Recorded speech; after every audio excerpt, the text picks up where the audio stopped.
my thinking was a commitment I had made to Taysom in the offseason. It couldn't be any further from the truth, the second narrative. I and we as an organization love what we've seen from Jameis. And that constantly weighs in your mind relative to each game. Going into the season, all three of the quarterbacks knew that in the event that there were any injury during a game, Jameis was coming in. Taysom was going to have a large plan in special teams and at tight end. And then we would go from there. And so when that situation arose and Drew was hurt for a longer period of time, I visited with Jameis. I visited with Taysom. I had basically given Taysom my word in the offseason that, hey, this is long before Jameis even arrived, that he would have that opportunity as the two coming back here. That being said, he's being evaluated each week. Man, I've been proud of how that room has handled it. Jameis particularly, because he's a competitor and he wants that opportunity. And listen, I feel like I said it a week ago. I feel like our next quarterback's in the building.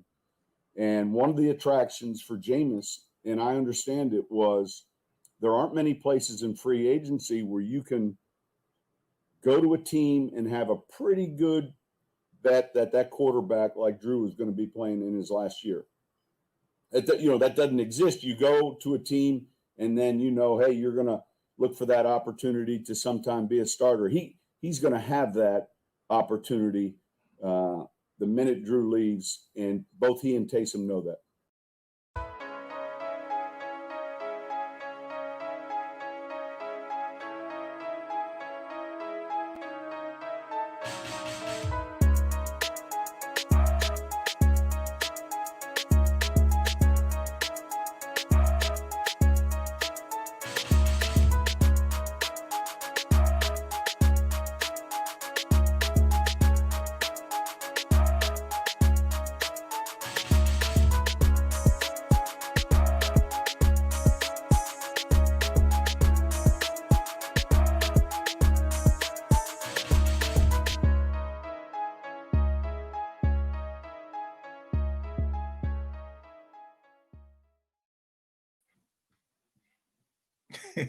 What's going on, Who Dat Nation? It is yours truly, TJ Jones, the host of the State of the Saints podcast. Good morning to you.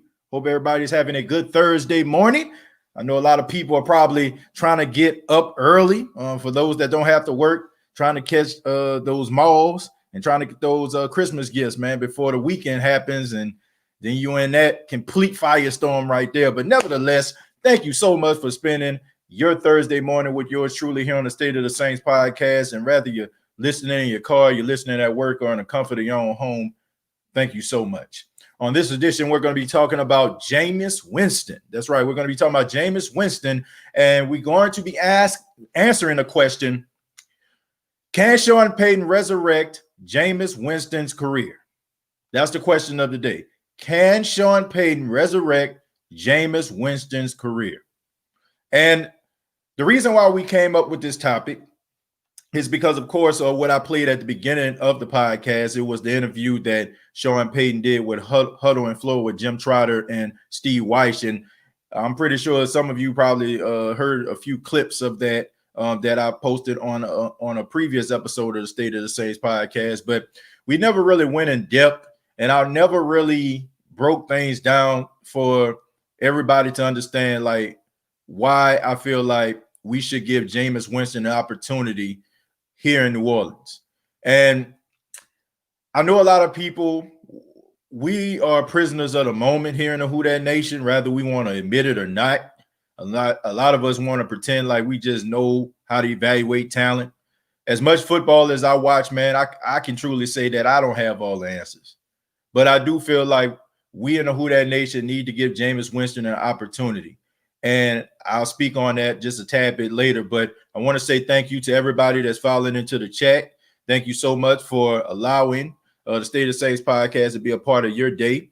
I want to give a special shout out to Herman in particular, man, all the way in Italy. Thank you so much, Herman.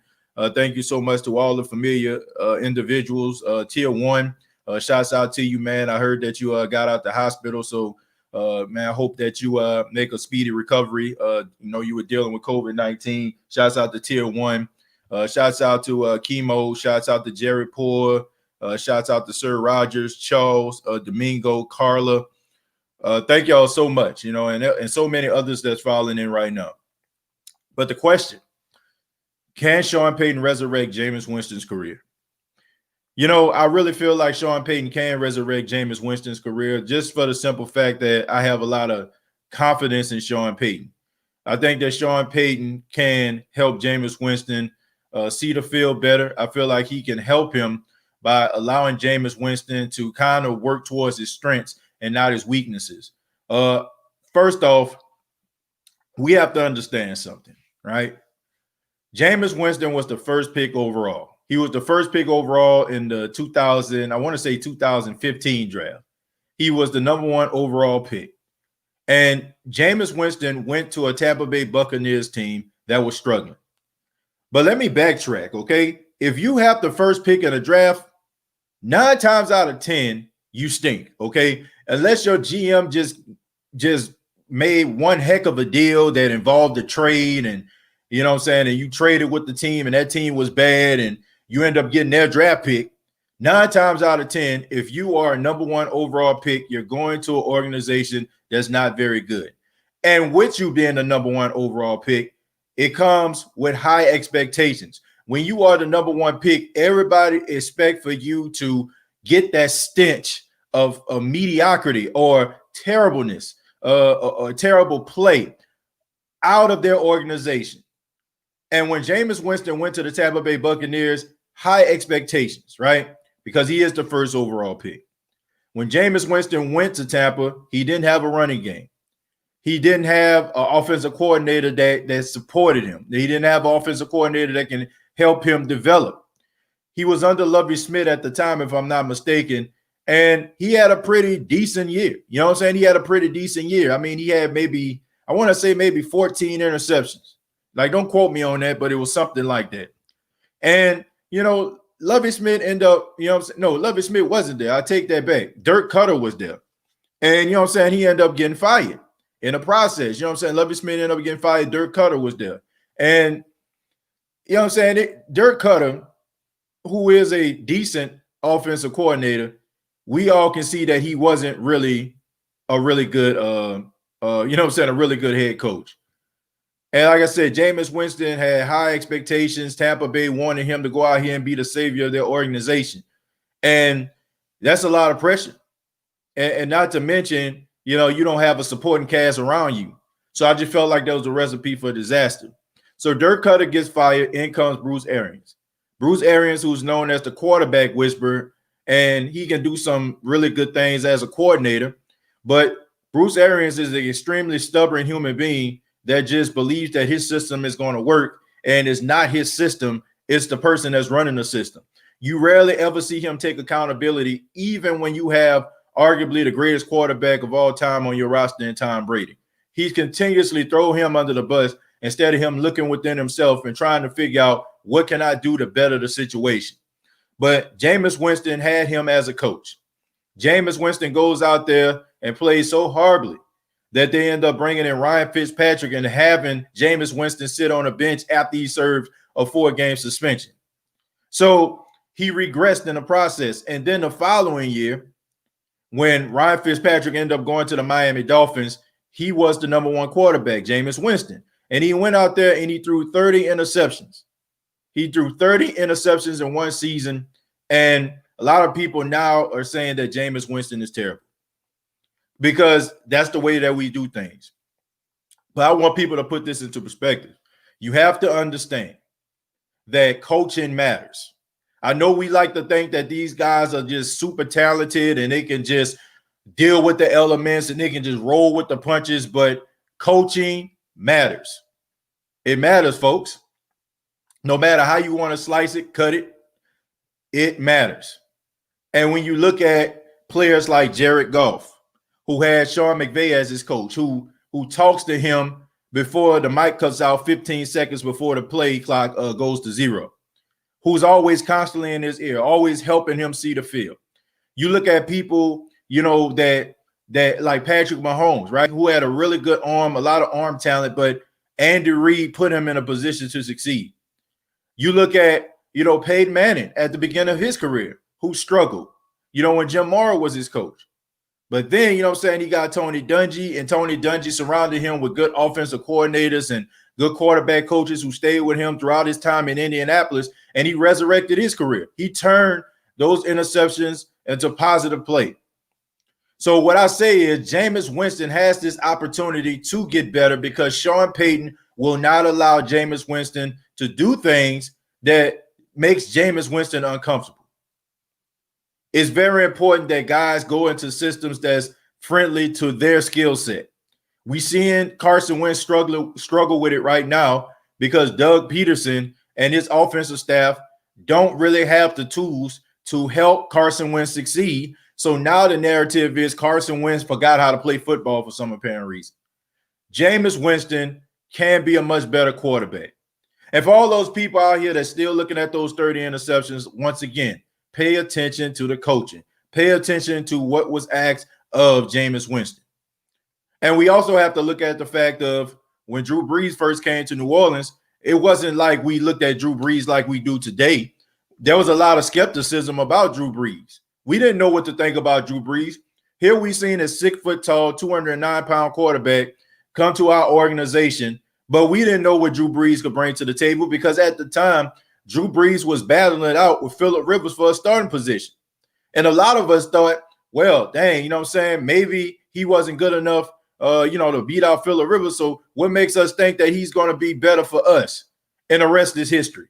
Now, I'm not trying to compare Jameis Winston to Drew Brees because I feel like with Drew Brees, if you look at his stats, he had a high interception rate as well.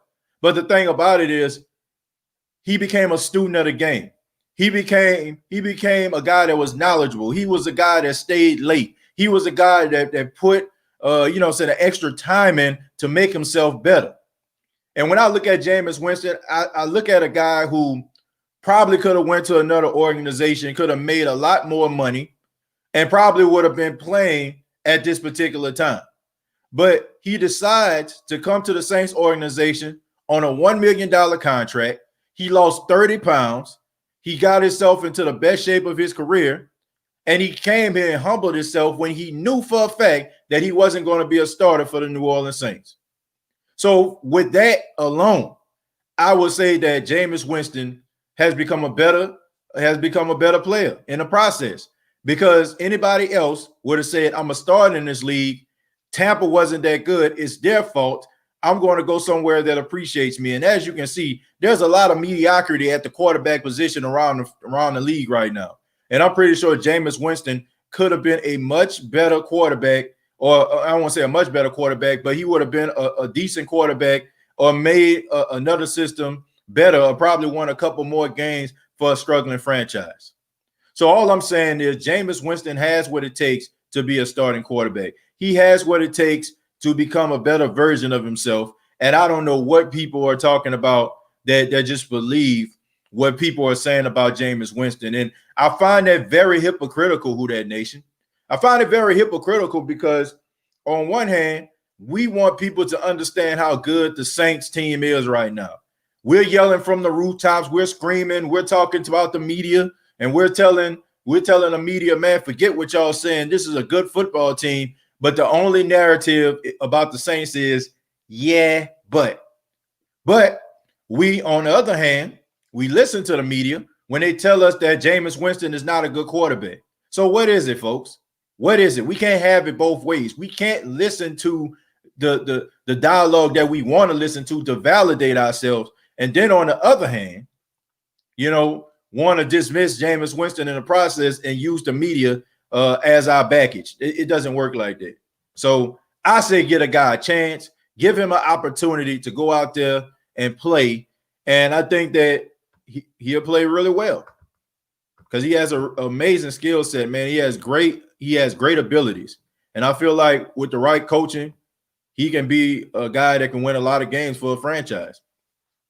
Saint Santana says they just can't let Jameis touch the field this year or he might cash out like Teddy maybe. That's a question, Saint, that I asked John DeShazer. I asked about that, and I think there is some method to that madness. I do feel like Sean Payton don't want Jameis Winston to touch the field because he wants to have him in the back pocket, right? You know what I'm saying? Like, and I used the term yesterday on the State of the Saints podcast. I said, he doesn't want him to show his hand. Maybe he got a straight flush. You know what I'm saying? He don't want to, give off that he does have a straight flush. And some people I seen, was laughing at that particular statement that I made, but we don't know, right? We didn't know that Drew Brees was going to be as great as he was once again. So we don't know what these guys can do in the right coach's hands. Dara says, share an invite. I appreciate that. X-Men says, I love the way Peyton calls better plays to cater to the quarterbacks who started, and Winston threw a lot of picks due to the play calls in Tampa. If Teddy can go 5-0 with passing efficiency, then Jameis can too. X-Men, look, you have to look at the coaching, right? Every quarterback that Bruce Arians has had a high volume of interceptions, right? I mean, they have been really high, almost close to the 20s. I mean, look at Tom Brady this year. Look how Tom Brady is throwing interceptions. Look how Carson Palmer threw interceptions. I mean, look how Ben Roethlisberger threw interceptions. I mean, Jameis Winston threw interceptions. It seems like this system is designed for I'm not saying it, for quarterbacks to throw the ball down the field, but there's a high probability that the ball can be picked because it's in the air for a long period of time. So maybe we need to start looking at that. Maybe we need to start looking at Bruce Arians as a coach and what he's asking these players to do, and also go back and look at some of the quarterback play under his guidance. And I think we'll find the truth. Based on Sean's interview, he's speaking highly of Winston. Yeah, I really feel like he believes in Jameis Winston. I think that he really wants Jameis to come back and really try and see if Jameis can get a starting spot. Because I really feel like he thinks that he can correct some of Jameis's issues. Brady throwing picks now, so Bruce is no quarterback whisperer. If he is whispering to him, he's telling them the wrong thing. I can tell you that. I believe he can. He done it with Breeze. Breeze was good with the Chargers, but not like he is now. If he was still a Charger, I don't think he would have the records he has now. And I don't think he would be the quarterback that he is now. Can't forget about that either. It's about the system, man. Filling Drew Brees' shoes is a big expectation also. And that's something, T-Mo, that we have to stop doing. We compare all quarterbacks to Drew Brees. I posted the stats of Jameis Winston in the first 5 years and Drew Brees in the first 5 years. And people are like, man, well, he ain't on Brees level. My question is, who is on Brees level? You got some starting quarterbacks right now that's balling out that's not on Brees level. So for us to say that Winston is not on Brees level, that's not saying much, because we think that Drew Brees is special for a reason.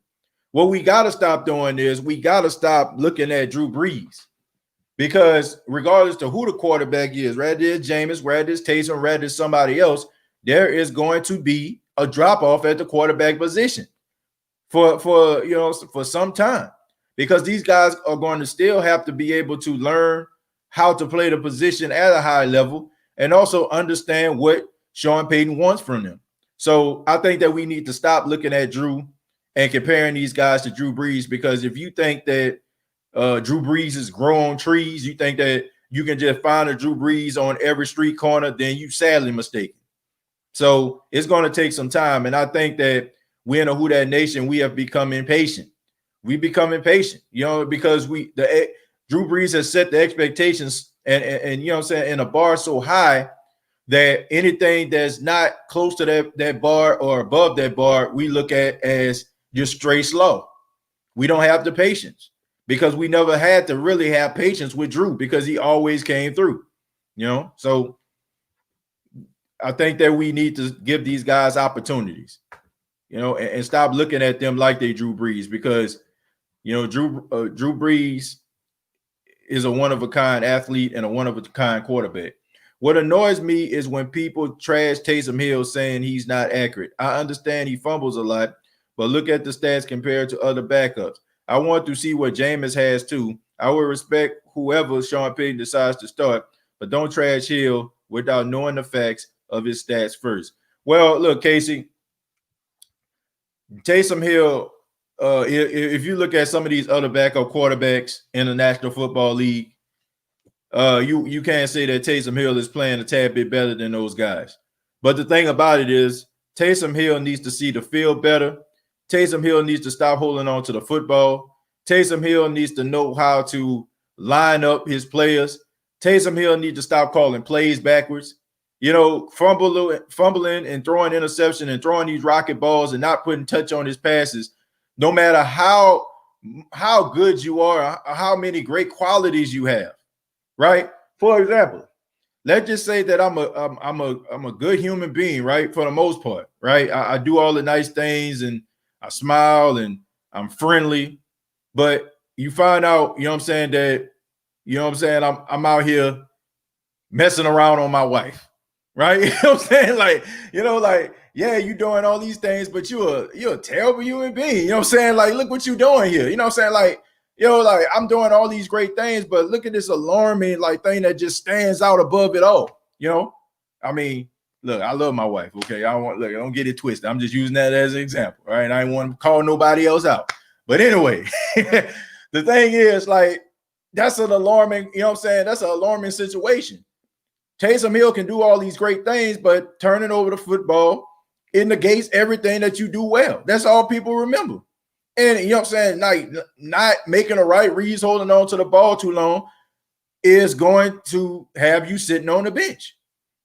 And, you know, and a lot of people are questioning the fact that can he be a long-time starter? I know I'm one of those folks. I'm one of those folks, man. And I think we just like Taysom Hill. I think we just like him. Like, people like Taysom Hill for his grit, his passion, you know what I'm saying, the spark that he brings to the team. And we need to stop, man. We need to stop that. We really need to stop that.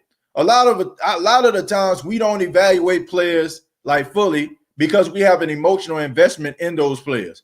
We have such an emotional investment for that player to succeed that we look past their shortcomings. And the only thing that we see is, well, they battling hard. It's almost like that kid that's on that Pee Wee team that plays really hard, but he probably not the best player on the field. But he always around the pile. You know what I'm saying? He'll be that one that's grab on to that bigger player leg while that player dragging him down the field to his teammates, gain tackle him. You know, I get it, you know, but at the same time, we got to look at this realistically, man. You know, this ain't a popularity contest. Like, this ain't the high school yearbook here. You know what I'm saying? We ain't talking about the most popular. We talking about the guy that can ball out, game in, game out, day in, day out, put the work in, and you know for a fact that they can play at a high level no matter who they go up against. Like, seriously, man. Like, how many of us right now are nervous about the Kansas City Chiefs game? You know what I'm saying? Will we have the same level of nervousness that we knew number 9 was going to be starting in this game on Sunday? Probably not. You know, like we would think that we have a real strong chance, and some of us probably will be talking mad grease to the Kansas City Chiefs fans about it. But now that we have Taysom Hill, we're not sure what we're going to have. We don't know if Taysom Hill going to go out there and, you know what I'm saying, and turn the ball over and put the Saints in a position in a deep hole. We don't know. And, you know, you would think that if you had a backup quarterback that you was comfortable with, you may still think about the team possibly, you know, giving up a L, but you would feel more comfortable that at least that backup quarterback could put them in a position late in the game, maybe for them to kick a field goal or score, a late touchdown or something like that. So a lot of unanswered questions, man. What has Breeze done? 1 Super Bowl in 15. How many first-round playoff exits? 5,000 yards passing season, and of those 2 playoff appearances. Well, check this out, man. What had Drew Brees done? Drew Brees took a franchise that a lot of people looked at as a laughingstock, and he made them legit. Drew Brees has took, you know what I'm saying, a quarterback with a, you know what I'm saying, a person that they looked at as a person with a little arm. You know what I'm saying? He turned himself into one of the most accurate quarterbacks of all time, right? You know, like Drew Brees is Walter Payton Man of the Year. Drew Brees is, one of the most important people to the city of New Orleans. Drew Brees is a person can run for mayor tomorrow and ain't never had no type of political affiliation or never did anything political. That's what he did. People talk about that one Super Bowl, but that one Super Bowl meant a lot to this city and it meant a lot to this organization. That's what he did. It's almost equivalent to when people was talking about LeBron James winning a championship out in Miami, where you had Chris Bosh and Dwayne Wade. But when he went back home to Cleveland, what they used to call Cleveland, you know what I'm saying? They call them titleist Cleveland. No championships in over 30 years. And he won that game against the Golden State Warriors. They said that championship meant more than both of those championships he won in Miami. And it's the same way with Drew Brees. Like, you can say that he won one championship, but look what Drew Brees has done. Drew Brees has always been in the thick of things. Drew Brees has always been one of the most accurate and best quarterbacks in all of the National Football League. And for people just to poo-poo and just say, okay, he just won one championship, but you got some quarterbacks that didn't win any, right? Then you had some great quarterbacks that ain't never won a Super Bowl. Dan Marino, right? Jim Kelly, never won a Super Bowl. So are you going to say, well, what did Dan Marino do? What did Jim Kelly do? Come on, man. These guys are great quarterbacks. So stop buying into this whole thing about, championships matter. Okay, I'm saying if that means Trent Dilfer is better than Jim Kelly, right? You know what I'm saying? Like, man, just Drew Brees alone, what he has done, winning a Super Bowl, winning Super Bowl MVP, and following that up, still being one of the most efficient quarterbacks in the National Football League. And you got to count the fact that Drew Brees has kept the Saints in many games when they didn't have a defense that can stop a nosebleed. So when Drew Brees was like really in his prime, the Saints never really had a defense. So give me a quarterback out there that was winning game in, game out, playoff in, playoff out every single year with no defense. Please tell me. Please tell me. Please tell me a team that has a great quarterback that was out there winning Super Bowls in spite of not having a good defense. I'll wait. So we can't just put that on Drew Brees. The Saints for years. I mean, they had this coordinator, that coordinator. Defense, you know what I'm saying, couldn't do nothing, couldn't stop traffic. So it wasn't Drew Brees' fault. I'm telling you, if Drew Brees had a defense like the Pittsburgh Steelers or the Seattle Seahawks when they was running wild, he would have at least about 3-4 Super Bowls. And not to mention, let's not even mention 2018. Unless you're just the biggest Saints hater in the history, you have to admit that the Saints was going to go to the Super Bowl. Now, if they would have beat the Patriots, that remains to be seen. We would never know. But we know this. We know that Drew Brees was supposed to be in that Super Bowl.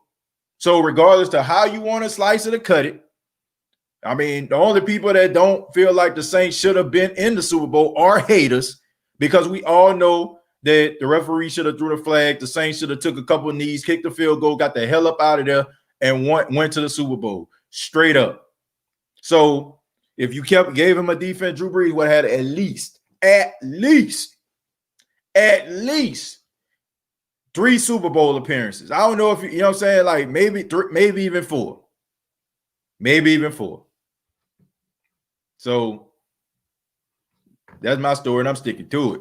Brees needs to sit on Sunday, fam. Coach just stated yesterday he has a ways to go. Realistically, Carolina is the game to circle for Brees' return. Yeah, I agree, Kraj. I don't think that you need to rush him back. I think that you still can win without Drew Brees. I think that Sean Payton can put his team in position to succeed. And look, we know that the Saints are in the playoffs. And all that home field advantage stuff, I don't even really care about that. I really don't care about home field advantage. I really do not. I don't care about home field advantage because, I just feel like there is no home field advantage this year. I mean, you just get a bye. It's just a bye week. You can go anywhere. Like, you're going to play in a stadium with no fans, right? All you got to do is just play disciplined football, and you should win a football game. So I'm not looking at home field advantage like that. And you're talking about, well, Drew Brees can have a bye week. Drew Brees had about 5-6 bye weeks, all right? You know what I'm saying? Like, Drew Brees don't need no bye week. Drew Brees, at that particular time, Drew Brees going to need repetition, right? He's going to need some reps. He's going to need some games. So the more games he played, probably the better, you know what I'm saying, and more elevated he's going to be.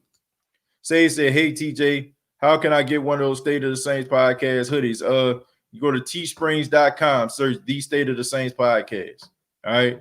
And I'm probably going to be, I don't know, man, I'm probably about to set something up where, you know, you send, you know what I'm saying, you send the money and I'll send one to you. Because I actually ran out of the hoodies from Teesprings. Like, I don't even know how many they have left or they re-up. So it might just be a matter of me actually sending hoodies to people, you know what I'm saying, if they order one. Terrence says, I'm scared if Drew Brees come back too quick, he might get hurt again before the playoffs. Yeah, and that's the reason why you got to be careful with that. I don't care about any of this stuff, man. I don't. I stand by my statement earlier. You know, I don't even care about the whole division thing. I think this, you know, I mean, look, Saints gonna win a division unless it's just an epic collapse. But you know, I don't even really care about that. I care about the well-being of Drew Brees, and you know, him coming back for a lengthy playoff run. I ain't trying to see no grand opening, grand closing type stuff. Gabriel says New England. Brady gets all this credit, but he ain't ever have no historical bad D. Never. Because Bill Belichick is one of the best defensive minds in football. You know, he has been one of the best offensive minds in football by, you know what I'm saying, going out there and getting the best, you know, coordinators and having his hands on every side of the football. So, I mean, for people like to compare that. And look, and like I said, man, I ain't got nothing against Tom Brady at all. But you know, the fact that he won 6 Super Bowl rings, you know what I'm saying, it just basically just makes him a unanimous, you know, best quarterback of all time. I will admit to this. I just feel like he's the best winner of all time. I've seen better quarterback play, though. But the only thing that people understand is winning. Because, you know, they say that winning matters. That's what validates you if you're a winner, you know. So he won a lot of games. He won a lot of championships. But I will say this. I feel like he's the best winner. You know, I feel like he's the greatest winner of all time. I don't feel like he's the best quarterback of all time. Peyton Manning had 30 interception seasons, and he's a legend. It happens. Winston has matured, and not too many quarterbacks can say that they had 5,000-yard seasons. Yeah, and I think that's something that Sean Payton is looking at too. That's what you're looking at. Jules says if the Baltimore Ravens had a quarterback in the day, we would have 4 more Lombardis, 2 with the defense we had. I agree with that. I don't know what the heck y'all was talking about when y'all replaced. Did y'all replace Trent Dilfer with Elvis Gervac or something like that? I can't remember, man, but it was like some terrible decision that y'all made out there in Baltimore, man. Like Trent Dilfer was a guy who, you know, I mean, he wasn't the best quarterback in the world, but he was a good game manager, and all you needed was that defense to go out there and ball out, but that wasn't good enough for him, you know. Then y'all drafted Kyle Bowler, you know, because a guy he can get down on one knee and throw the ball 70 yards, but that's about all he can do, okay? If this was Circus Olay, then he'll be cool. If this was the Universe Soul Circus, then, you know what I'm saying, he would be a good act. But when it came to quarterback play, nah, okay? Y'all was whiffing like a mug, you know what I'm saying, man? And then y'all had a little bit of stability when Joe Flacco was there, even though, you know, I feel like he sold his soul to the devil to play good in the playoffs. Regular season, he was about as mediocre as you can get. But in the playoffs, I mean, that man was out there balling out of control. It's one of those inexplicable things. You know what I'm saying? It's something that's unexplainable, you know, like when you look at Eli Manning in the playoffs or something like that. You know, it's like they have this out-of-body experience, and I don't know, some ghost of a quarterback, you know what I'm saying, that leaps inside their body, you know what I'm saying, and they playing like they the second coming of Peyton Manning, or Tom Brady, or Drew Brees or something. I really don't understand it, but yeah, man, Baltimore, they had some really good defenses, man, and if they probably would have had some quarterbacks, they definitely would have had way more championships than they have. And I feel the same way with Drew Brees. Now, I can't say if the Saints would have went to the Super Bowl, they would have won those Super Bowls, but I'm pretty sure he would have had more Super Bowl appearances. I can tell you that. right now. Okay. Top of the morning, TJ, man. What's going on? Appreciate you stopping by. Jarhead says, I hope we see Winston this weekend. Some people feel the same way. Moses says, do you think Taysom fumble cost us the game? No, I don't think that Taysom fumble cost us the game. But I do feel like some of Taysom decision makers kind of took us out of the game. If you combine that with the defense putting up a lackluster performance. And, look, I think we all can agree, man, this defense been carrying this team since Drew Brees went down, right? But they were, they were in line for a bad game. But that's the thing. They can't have bad games because Taysom can't go out there and erase that, right? It's not like when Drew Brees is out there. If the defense plays horribly or they getting beat, Drew Brees can go out there and erase a deficit like that, right? I'm telling you, like, it wouldn't be no turnover on down most likely if Drew Brees would have been in that position that Taysom was in. Wouldn't have been no fumble. Wouldn't have been no sack. You count on a player like that. That's why I feel like sometimes that Drew Brees is almost like the defense's kryptonite because they're so used to him bailing them out that they feel like they can go out there and just play loose. And they go out there and just make mistakes because they feel like number 9 gonna correct those mistakes. So I just feel like it didn't cost him the game, but a lot of the plays that he left on the field, guys being wide open, him not delivering the ball, him not putting guys putting the ball in front of guys where they can get them yards after the catch. I think that kind of stuff cost the team. Charles says, who that state of the Saints? Appreciate it, man. Thank you for stopping by. Carla says, you do know this is a Saints podcast, right?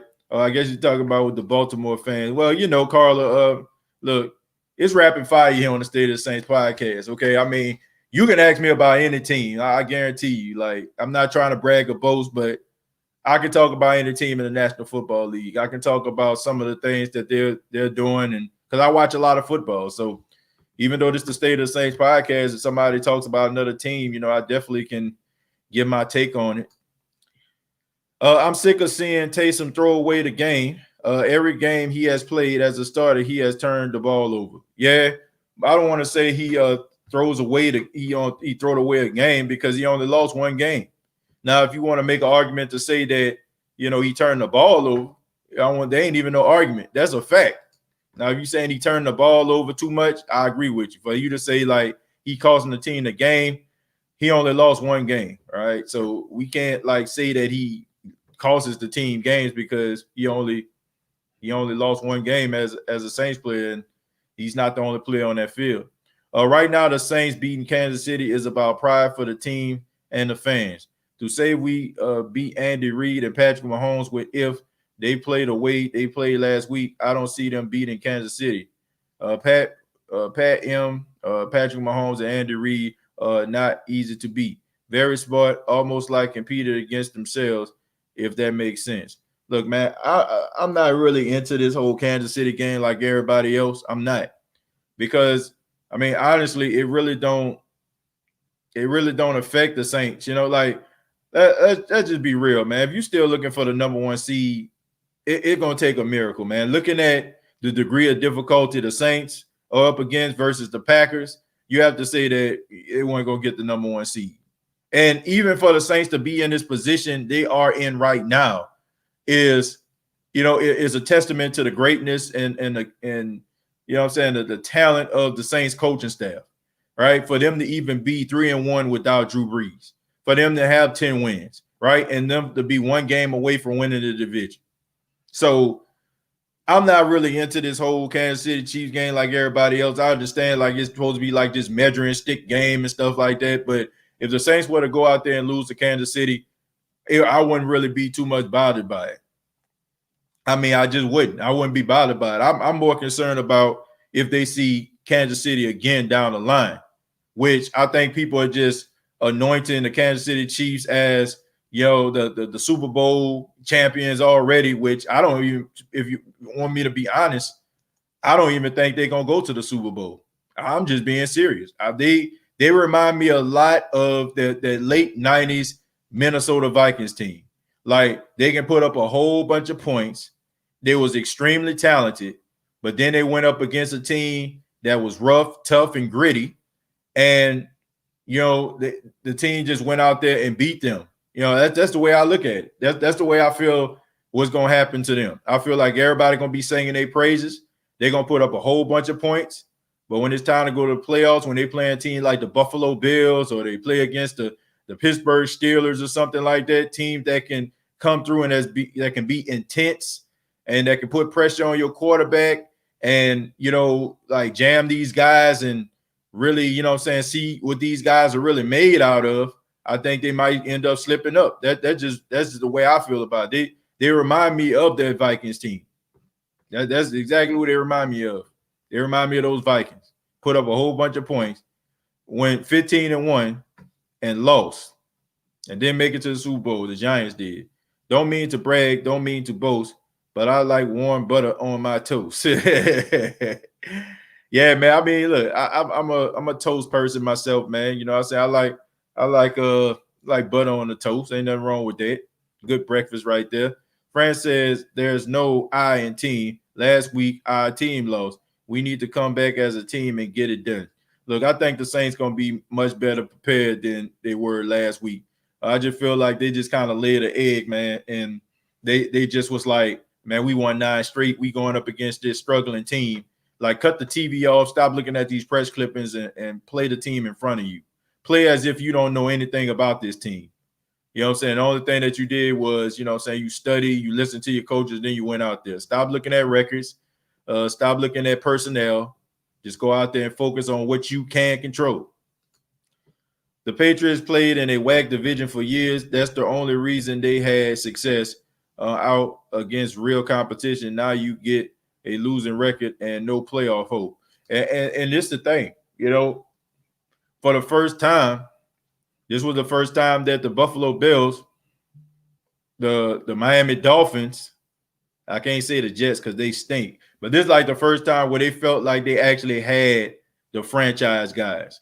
Like, if you look at the AFC East over the years, as long as Bill Belichick and Tom Brady has been in that division, somebody please tell me, when has any of those teams, the Jets, the Dolphins, or the Bills, had a quarterback that you felt like can go out there and duel it out with Tom Brady in those 20 years? I mean, look, can I interest you in E.J. Manuel?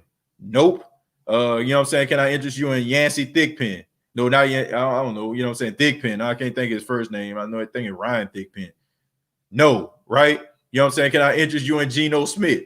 No. Can I interest you in Mark Sanchez? No. Can I interest you in Chad Pennington? He was all right, but no. All right. Can I interest you in Chris Henne?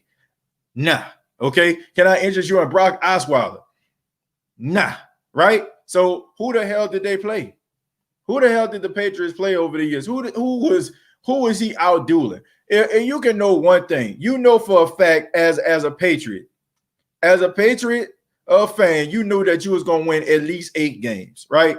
Because you know that you had a much better quarterback, much better coaches than every one of those teams who have had a revolving door. I mean, I can't tell you how many coaching changes happened in Miami over those years. I can't tell you how many coaching changes happened with the Jets. I can't tell you how many coaching changes happened with the Bills. There was stability with the Patriots organization. There was quarterback play. You know what I'm saying? That was at a high level, and all those other teams were just searching and trying to figure it out. So you knew for a fact you was going to get 8 wins. So all you had to do was what? Go half on, you know what I'm saying? Go half away from the division. And what is that? You know what I'm saying? Like, what is that? 9, 10, 11, 12. So you're going 12-4 like every season. And you might, you know what I'm saying, win 5 or 6 games against somebody else. Thank you. It was Tyler Thigpen. I was right the first time. I wasn't right at all. Tyler Thigpen. Thank you so much. I couldn't think of his name. But I'm just being serious, man. Who did Tom Brady play? Who did Tom Brady play year in, year out, game in, game out? And don't give me that stuff about, man, he went up against Peyton Manning. Man, come on, man. Like, if we want to be 100, I love me some Peyton Manning too, but these guys played some absolute hot garbage in their division, right? the Tennessee Titans for a while, they had the late great Steve McNair. But after him, man, Vince Young, I mean, he fell off the face of the earth, right? And then you had a whole bunch of other revolving doors. I mean, down there in Jacksonville, you had David Garrard, Myron Leftwich, you know what I'm saying? Like, you had some trash out there too. And then, you know, like, I mean, come on, man, the Houston Texans, like, come on, man. You had Carr, you know, who was getting sacked. I think he had like 60, he got sacked like 60 times in one season. Like, these guys weren't playing nobody. Like, you look at it, like, think about this. What if the Saints with Drew Brees, Sean Payton was playing in, let me see. Let's see if they were playing in the AFC East. I guarantee you, if Tom Brady was going up against Drew Brees twice a year, Sean Payton was the coach, Bill Belichick was the coach, they would not have won the division as many times as they did. They would not have won the Super Bowl as many times as they did. Like I said, they played 8 games. You know what I'm saying? 8 divisional games. All of those organizations had no quarterback. You might slip up and they might have a bad game and you might win by a field goal, but that was rare. That was rare.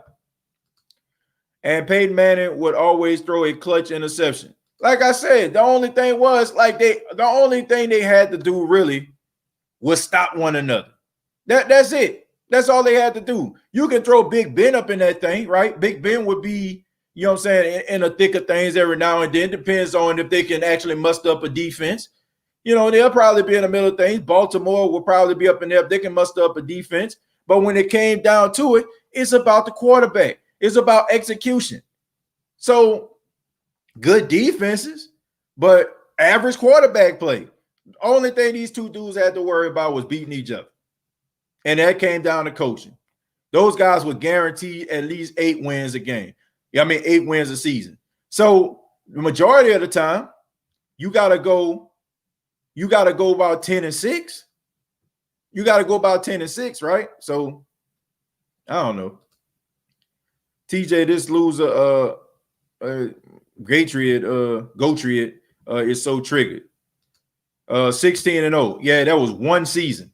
They went 16-0. I'll tell you how trash that is. For anybody that's out here want to dispute this, Tom Brady went down in week 1.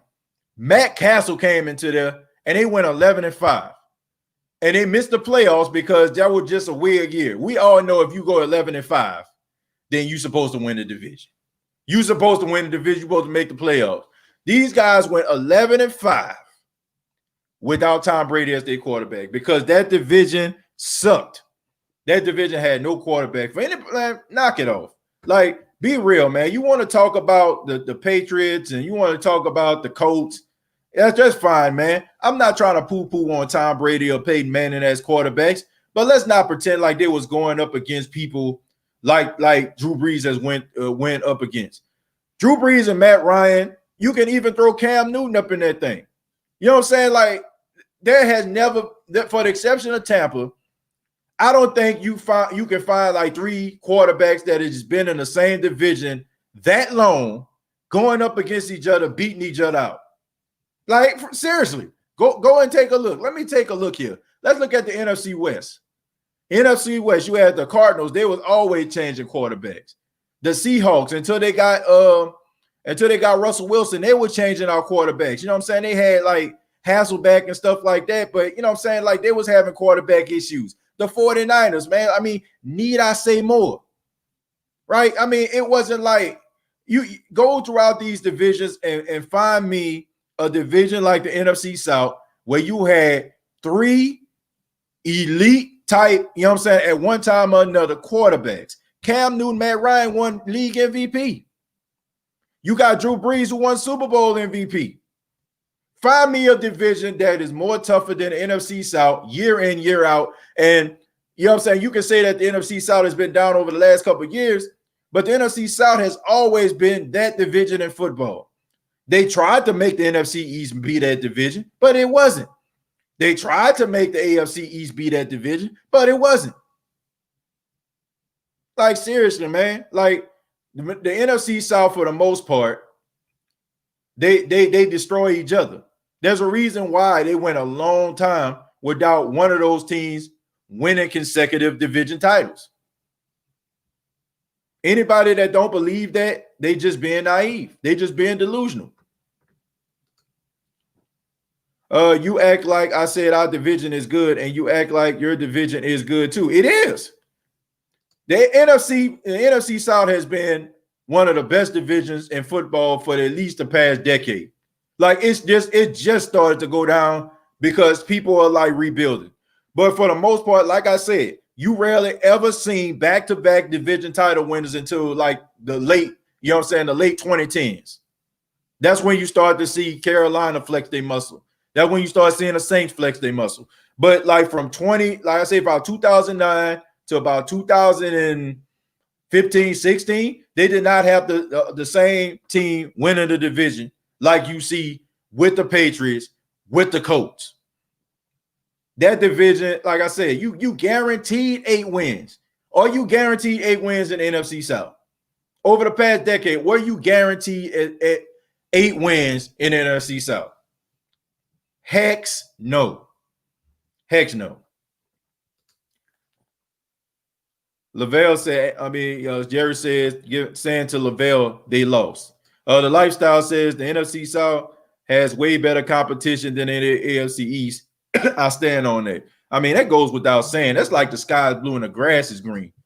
This division has been like beating each other up like for years. It's not even close. Our division has had 3 different teams go to the Super Bowl in the last 10 years. Absolutely. Absolutely. So we're attacking these team fans on here now. Well, I mean, look, Jerry, you know what I'm saying? Anybody that comes down the pike, shoot, I'm going to answer their question. And what competition did y'all have in the playoffs? Like I said, man, they mostly had first round buys, home field advantage. I don't know, man. Look, I'm not trying to like dismiss the greatness of the Patriots, but man, like, I don't know, man. It's NFC South, where you only need 7 wins to win a division and you act like your division good. When the last time you needed 7 wins in order to win this division? Please, somebody, please tell me that. Please tell me when the last time somebody went 7-9 and won the division. When somebody went 8-8 and won this division. Most likely it's be like 10-6 or 11-5. Anybody, like, come on, man, knock it off. Like, you're embarrassing yourself right now. Like, if you want to say that the Patriots are a good franchise, I would agree with you. But to say that, like, these guys went out here playing in one of the easiest divisions in football, and you all had a lot of help from the media trying to legitimize y'all division and trying to make it seem like y'all were just doing something straight up incredible year in, year out, knock it off, okay? The Patriots has got a lot of help from referees in the NFL to keep that little stigma thing going. And I guarantee you, if those other organizations weren't train wrecks, y'all would not have as many division titles as y'all did. If y'all was being pushed, that division probably just started pushing one another probably in the last 3 years. I told you all Taysom was garbage, and you told me I was crazy. Taysom threw 5 interceptions in preseason, and that was all I needed to see.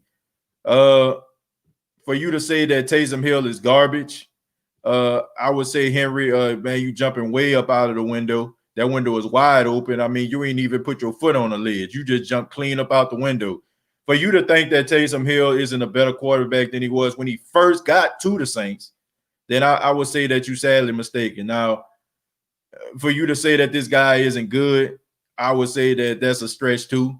If you want to say that he's not a starting quarterback, then I feel like, you know, maybe some people agree with you, but to say that this dude garbage, I feel like that's a very strong take. I don't think he garbage. I just think that, you know, he just average. You know, he average right now. You know, he can win you a couple games, you know, until your starting quarterback gets back. That's what I feel right now. I am encouraged that this Chiefs game, because I have seen teams like Carolina and Miami go blow for blow with them. Yeah, I mean, look, like I said, man, this team gave me some Minnesota Vikings vibes back in the late 90s. You know, that's the way I look at them. You know, and I get it. You know, like we all know what the NFL is doing, right? They're doing the same thing that the NBA is doing right now.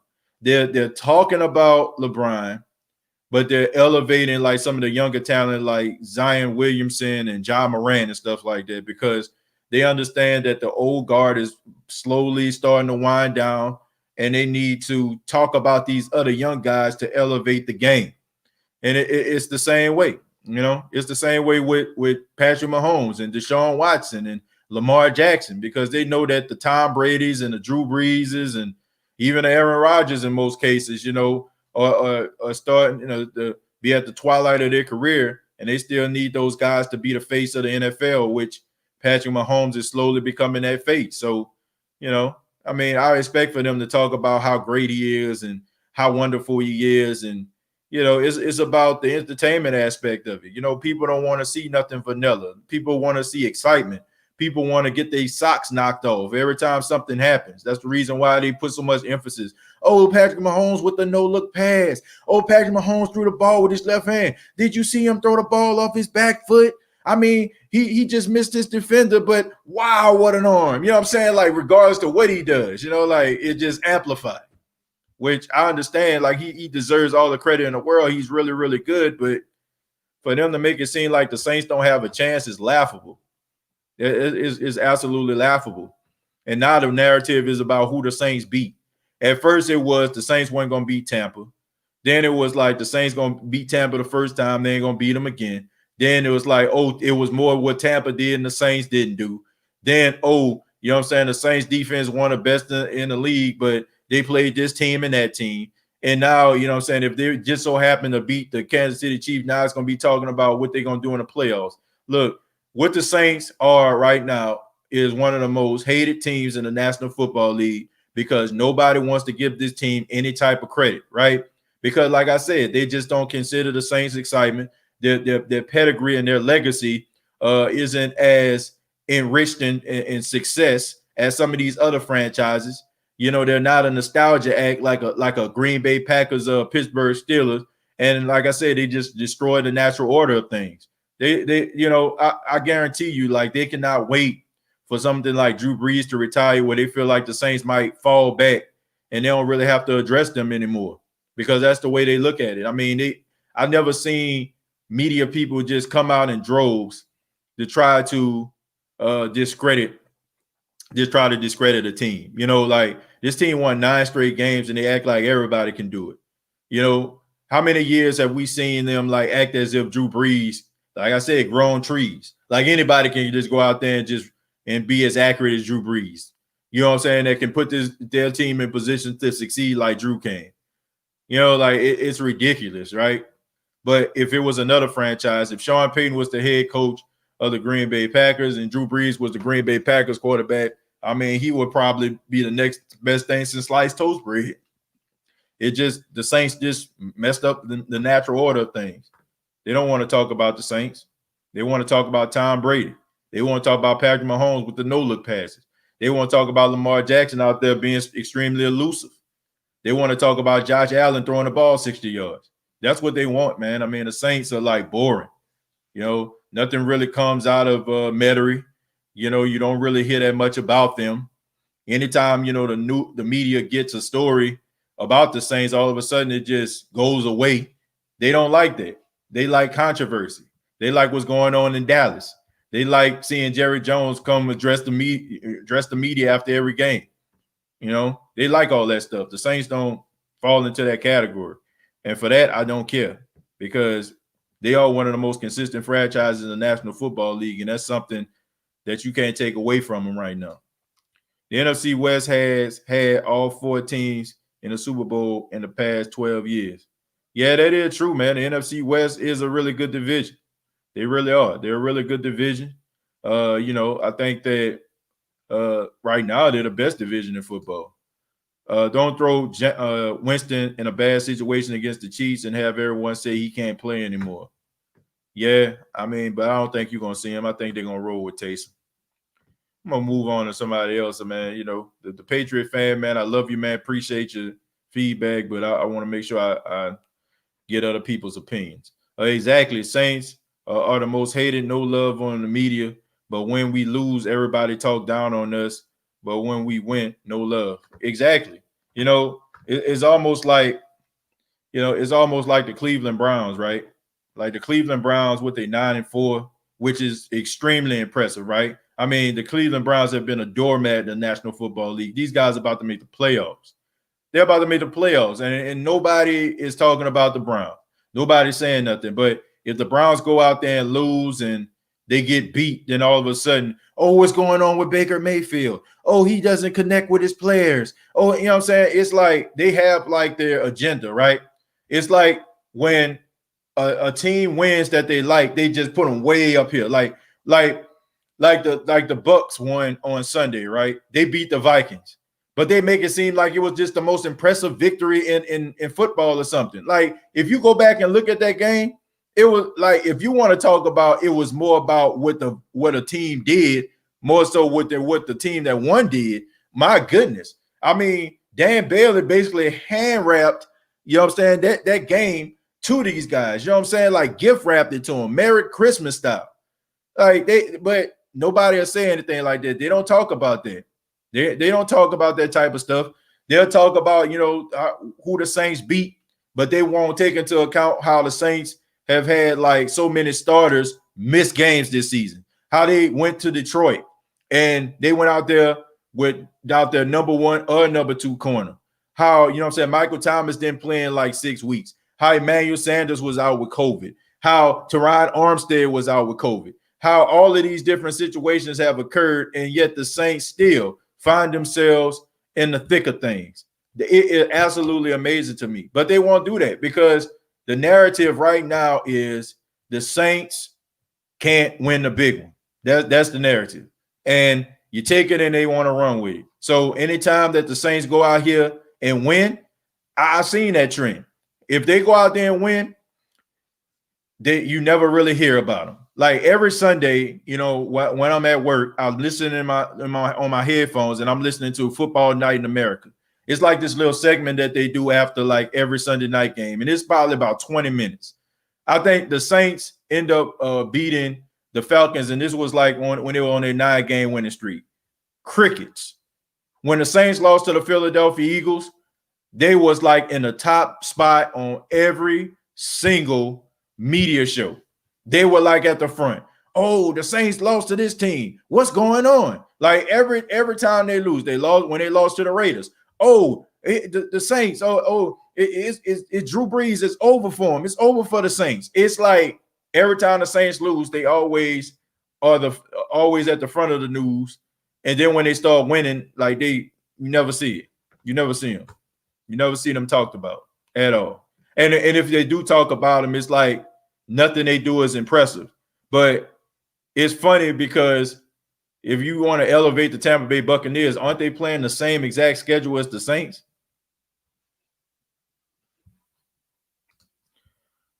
But we will be division champs before our game starts. Can you ban the Patriots guy? I'm not banning the Patriots guy, man. I'm not banning him. I'm not gonna ban him.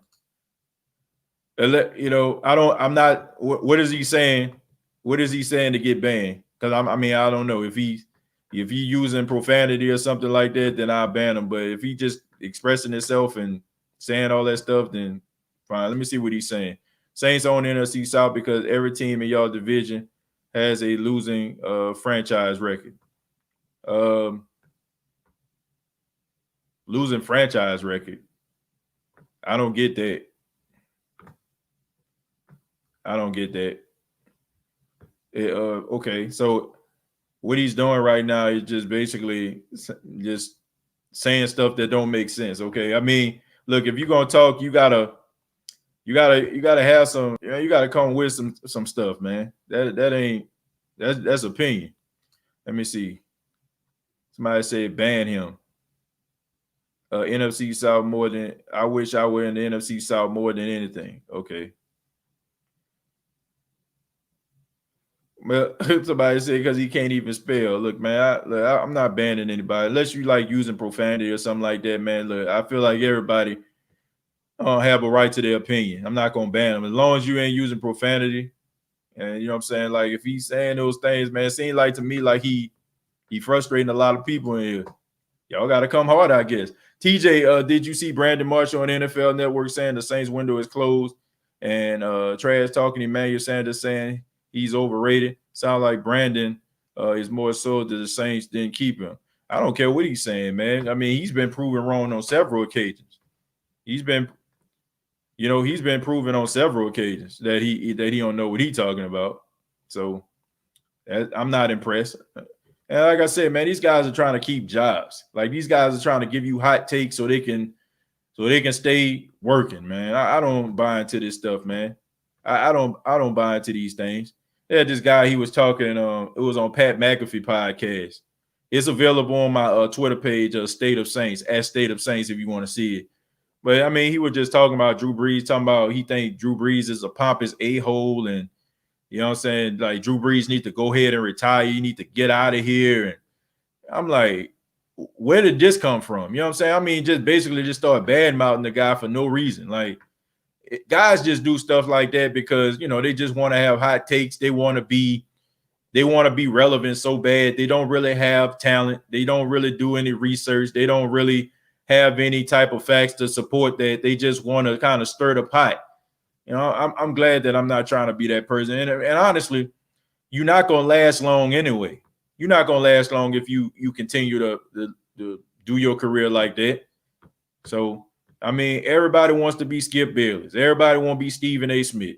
You go on ESPN, everybody trying to yell loud and do all these little funny gestures just like Stephen A. Smith. And everybody on Fox Sports 1, everybody want the hot takes like Skip Bayless. Like, nobody is original anymore. Like everybody just basically just spinoffs, right? You know, like you look at Stephen A. Smith and Skip Bayless, they like Cheers, and everybody else is like Frasier or you know what I'm saying, like some of them other spinoff shows. You know, Frasier made it, but you know, I'm looking at some of these other shows that were spinoffs that didn't work out. I don't know. I have to think, but they more like watered down spinoffs. Taysom is going to blow for blow with Mahomes this Sunday. Trust me. Well, I hope you're right, Saint Central. That's a strong take right there. That's a hot take. Right now, only thing y'all own is a losing record. Look, man, I don't know. Let me see. Brandon Marshall mad at y'all because he didn't make y'all team. Pretty much. Patriots have a winning record versus every NFC South team. They don't have a winning record. Tom Brady don't have a winning record against Drew Brees, now do we? Go back and look at it. Now, you know, he don't have a winning record against Drew Brees all time. No, he don't. You know, if you want to be real, Drew Brees owns Tom Brady. That's a fact. Good job, TJ. Been a fan since you started. Just always miss your live feeds due to work. I coach high school ball. Been a Saints fan my entire life. Love your show and your dedication, man. I appreciate it, man. Hey, I'm running on fumes right now. I worked all night. I'm actually about to have to wrap this up, man. I have an interview I have to do, man, for the radio station. Very interesting interview, man. I actually have a chance to talk to the guy who's over the state of South Carolina's. He's one of the researchers of infectious diseases. So I'm going to be talking to him about COVID-19 and the vaccine. So I'm excited about that, man. I'm always happy like to, you know, give people information and stuff like that they may not have. So I have to be preparing for that in a few minutes. So that's something I'm excited about. The old times are over. Patriots, Tom Brady gone and he is old and y'all mad because y'all missing Brady and crying. Tom Brady has a losing record against Drew Brees. We can talk about percentages all you want to. You know, we can talk about winning percentages all we want to. You know, you brag all that stuff up. We play year to year. And if you're talking about your quarterback is better than our quarterback, that ain't, you know, head to head, he is not. And I think we can use that because we always using that to validate Tom Brady is better than Peyton Manning, right? So That's why I say I just feel like Tom Brady is the greatest winner of all time. He ain't the greatest quarterback of all time. Breeze beat Peyton Manning, Tom Brady, and now Patrick Mahomes. Well, I don't think Breeze going to play against Patrick Mahomes, so that remains to be seen. 38-3, pretty much. And I doubt if, is he a Patriot fan anyway, I don't think he a Patriot fan. I just think that he probably a Tom Brady fan. And eventually, like if the Patriots start going back to mediocrity or they don't make their way back to the Super Bowl, then might change his handle. Might be I don't know, Goat Packer or something like that, maybe a Goat Raven or something like that, We'll see, man. We'll see. But then at the end of the day, back to the topic at hand, got to the questions, but I just feel like we just need to give Jameis Winston a chance. We need to give him an opportunity to go out there to see what he actually has. And if he doesn't pan out, then, you can go in a different direction. But let's see what he can bring to the table. I think that the Saints can utilize him. I mean, he has a lot of great qualities, man, if he can just cut down on those interceptions. But I'll be back later on in the week to talk about the Saints game versus the Kansas City Chiefs. We're going to be doing a prediction. Who is going to win that game, man? Who is going to win the week 15 matchup, the Kansas City Chiefs versus the New Orleans Saints? I'll let you know on the later edition of the State of the Saints podcast. But I want to say thank you all for checking out the State of the Saints podcast. And be sure to check out previous episodes available on iTunes, Spotify, iHeartRadio, Anchor FM. Follow the State of the Saints podcast on Twitter at State of Saints. That's at State of Saints. Subscribe to the YouTube channel, youtube.com, search The State of the Saints podcast, and facebook.com, search The State of the Saints podcast. And for those that were telling me to block the guy, look, man, you're not going to always agree. We're not going to always agree. There are going to be people that come into the chat and you might not agree with what they're saying, man. But at the same time, that's what makes us different, right? We have a difference of opinion. And I have an appreciation, man. I have appreciation that a Patriot fan would come to the State of the Saints podcast to talk about the Saints in the NFC South, because number one, that just tells me that I'm pretty doggone good at what I'm doing. And number two, it just shows you how lit this show is, man, because of you. I mean, come on, man. For us to be talking about the Kansas City Chiefs, that were an AFC West team, and we are in the NFC South, and somebody from the AFC East wants to come into the chat, that just shows you right there that this show is lit. And it tells you right there that your boy is going in the right direction, man. So take that as a badge of honor. Take that in a way like, man, this show is pretty doggone good that somebody from a completely different division and a team that the Saints ain't even playing has come to the State of Saints podcast. And I hope you come back, man. I really do. And I hope you subscribe. And, I hope they have some good luck, man. Maybe they, get a good, decent draft pick, maybe get another quarterback. But all I know is, man, I'm just excited as you're here. I've seen Jules. I think he's a Raven fan. Shouts out to Jules out there. Shouts out to the GOAT Patriot fan. You know what I'm saying? Much love to you. And for everybody else, any other person of any other NFL team that came through, thank you so much, man. It just shows that we're growing, man. Have that appreciation. Y'all made this show what it is. You made the show what it is, man. You made the bed. Now you got to light it. You helped me make this show what it is. So now you have to come. You gotta reap the rewards of it, man. And sometimes those rewards may come in the form of a headache and frustration. But I want to say thank y'all, because y'all made this show very, very successful, man. And we're going to continue to grow. And man, we're pretty close, man. Like we moving up there, man. We almost at 6,000 subscribers already. We just got a couple more hundred subscribers to go, but my goodness, man, you know what I'm saying? Like we got to 5,100 pretty fast here. So we're growing, man. We're going in the right direction, and I appreciate you all stopping by, man. Thank you so much for checking out the State of the Saints podcast. I am TJ Jones, the host, and all I got to say is, who that?